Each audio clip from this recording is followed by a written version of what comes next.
up, everybody? It's Phil from Zaid Comics. I am the writer and co-creator of Magic Cop, which is live now on Indiegogo, and I am just one half of the two best-looking brothers in all of comics. And today, we're coming at you with another comic review in my long line of reviewing the Mask comic from 1991.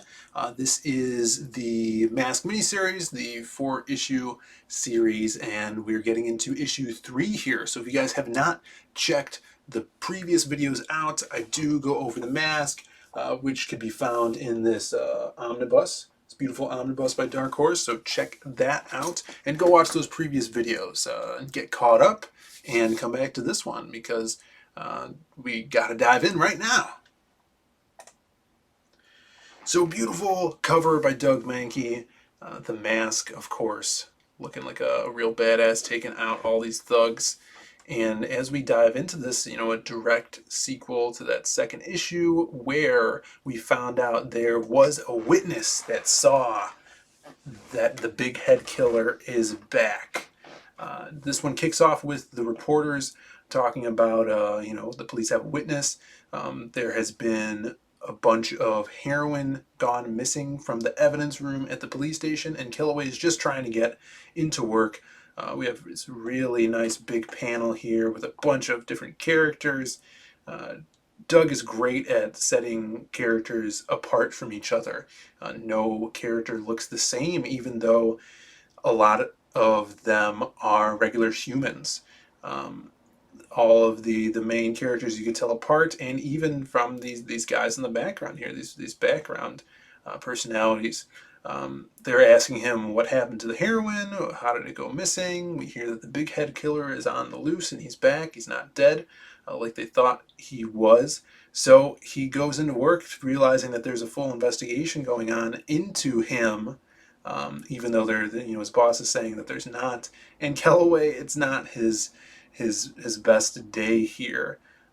What I found interesting here that I actually just noticed is in this panel there's kind of like seemingly there was a balloon here, a little balloon tail. That's kind of weird.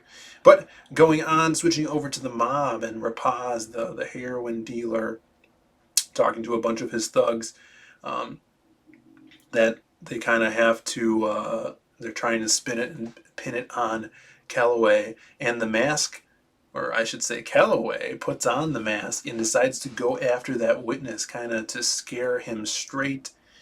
Great, great, like art.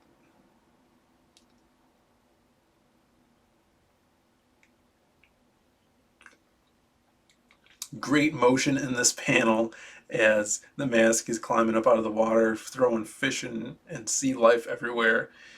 But he catches him and strong arms him. It doesn't kill him, just basically threatens him so he won't testify.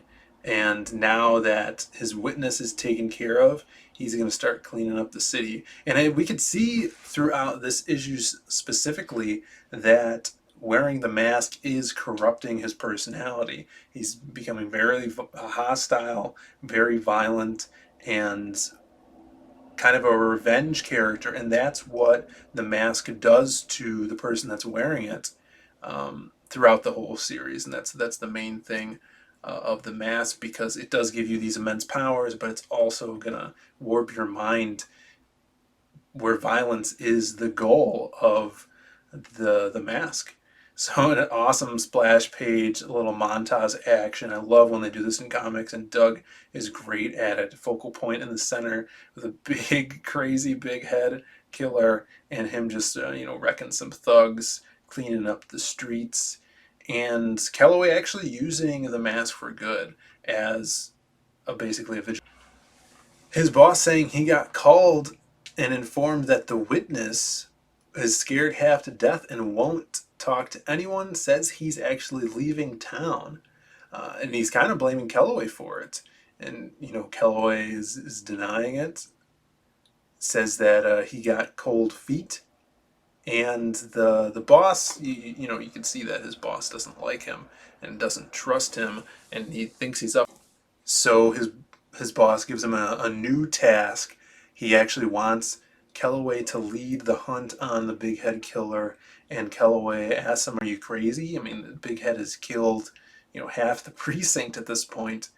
He's basically yelling at his boss that it's a death sentence. Whoever goes after Big Head does end up kicking the bucket. But there is now a reported hostage situation in this restaurant, which kind of turns into a publicized event. And better to save the day than Big Head himself, always donning a hilarious getup, mixing up a cake for the boys. And I love the characterization and the dialogue here. He kind of has a Cajun accent. Um, John is doing a great job writing this out. And again, his dialogue bubbles here, the letterer is putting on here, is some of my favorite in comics. Very scratchy balloon outline, and the lettering, which most likely was handwritten. This was back in '91. It was handwritten out the font, and just did a great job with that. We have this one doofus character who goes back in and starts eating some cake, and he's immediately knocked out from it. That was not a good decision. And again, a mask, quick change. The quick change artist goes into a Spaniard bullfighting outfit, and you get this directly taken from this scene and put into the Mask film. And let's see if I could find that clip. And of course, shoot him! You have that Ole Toro and dodging the bullets here. Perfect. So he makes quick with these guys, having them shoot each other through him, like the Mask would, like a Looney Tunes character. And of course, he is totally fine. He saves the day and actually takes the credit. He walks out of the restaurant without the mask on, and Kellaway is now a hero.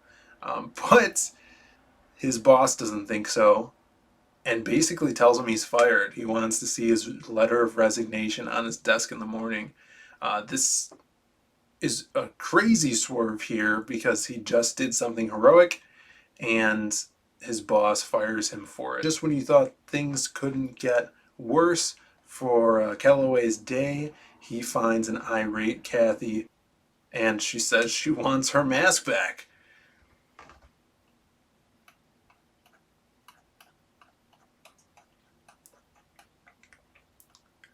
So that is issue 3 of The Mask. Back in action here. Kellaway stripped of his badge and seemingly going to be stripped of the mask. What did you guys think?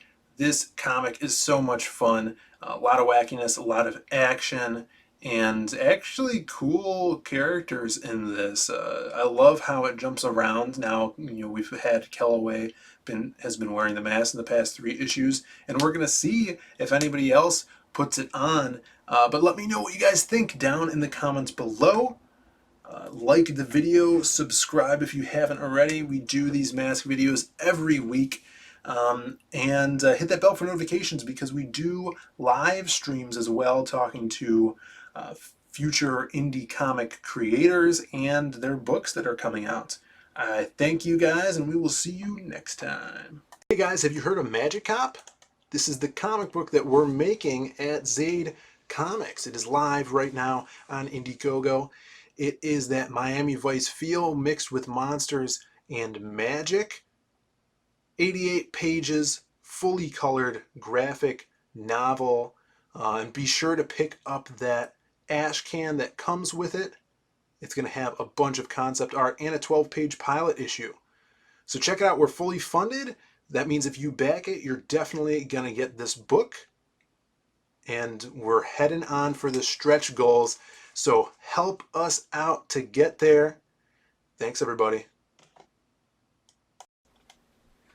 Did you guys know that Brandon Diaz, the artist of Magic Cop, has his very own Patreon page? You guys can head on over there and pledge for either $5 or $8 a month, and you get these beautiful digitally painted pictures by Brandon. He does one a week for all of his members. So head on over there, check it out.